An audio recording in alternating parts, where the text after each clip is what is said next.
I have two more thoughts on the Spanish language to share with you. Number one is a neutral observation. This isn't a compliment or an insult, it's just something interesting. It's a realization more than anything. So I've been thinking for a while, why do I find French and Spanish adjective declension, I don't know if they call it declension, but just adjective endings, when you have to, like, in Spanish you sometimes have to change an O to an A at the end of an adjective, or add an S, and in French you often have to add an E or an S, or both, whatever, depending on the gender and number of the noun it's referring to. And in German, so my question, to be clear, was, why do I find that a bit unintuitive? Even though I've been learning German for 10 years, and in German you decline adjectives in arguably more complicated ways. Like, there's a greater number of different ways to decline adjectives depending on the situation than in French and Spanish. So why do I find French and Spanish confusing? Shouldn't it be exactly the same? And I finally realised what the fundamental difference is, why it feels like a new thing to learn, even though I've been declining adjectives in German for years. It's because in German, you only decline attributive adjectives. So adjectives that are directly before a noun and qualify that noun, like the red car. The word red there is an attributive adjective.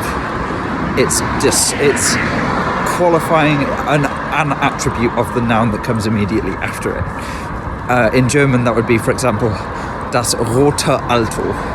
The adjective itself is just rot, but it gains the ending "e" because of the situation and the type of noun it's referring to.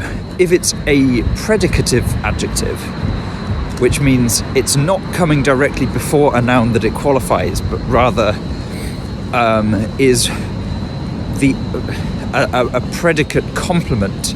So it comes after a verb like to be or to seem or something like that. So in a sentence that would mean the car is red, which grammatically is different from the red car.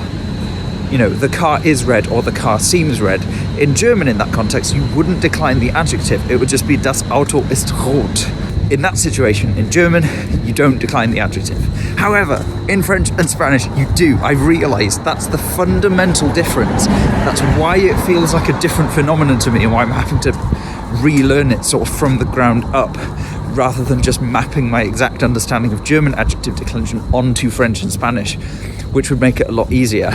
Like, in previous videos I've talked about how once I notice an exact parallel, it feels like I don't have to learn a new thing. I can just map my existing knowledge, like with, the French use of to be occasionally as an auxiliary verb in the perfect tense, like je suis allé instead of j'ai allé. That's exactly like ich bin gegangen instead of ich habe gegangen. But, as I said, I've realised why I can't do that with adjective declension, and it's because in French and Spanish you do have to decline the adjective, you do have to add endings to the adjective, even if it's a predicative adjective. So both attributive and predicative adjectives decline in French and Spanish. So, for example, at least I hope these examples will be correct, but I'm still fairly early in learning, so I may get something wrong, but I think it would work like this. El profesor es bajo, pero la profesora es baja. And in that situation, it's a predicative adjective, which means in German you wouldn't have to worry about adjective declension there. You just use the adjective with no ending.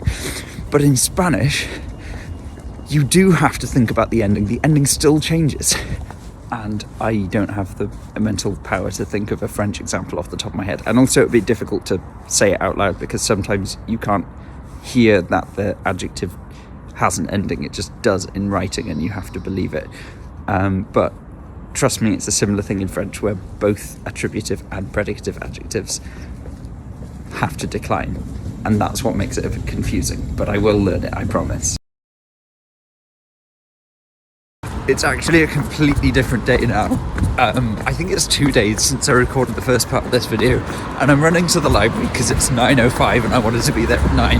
But I realised I forgot to mention the second thing I said I was going to say about Spanish, which was not a neutral observation but a compliment. Its numbers are so much more logical than French. None of that 60-10 nonsense. None of that 420s and 19. It's just the numbers. You just say the 10 and then the 1, or the 100 and then the 10 and then the 1. Thank you, Spanish.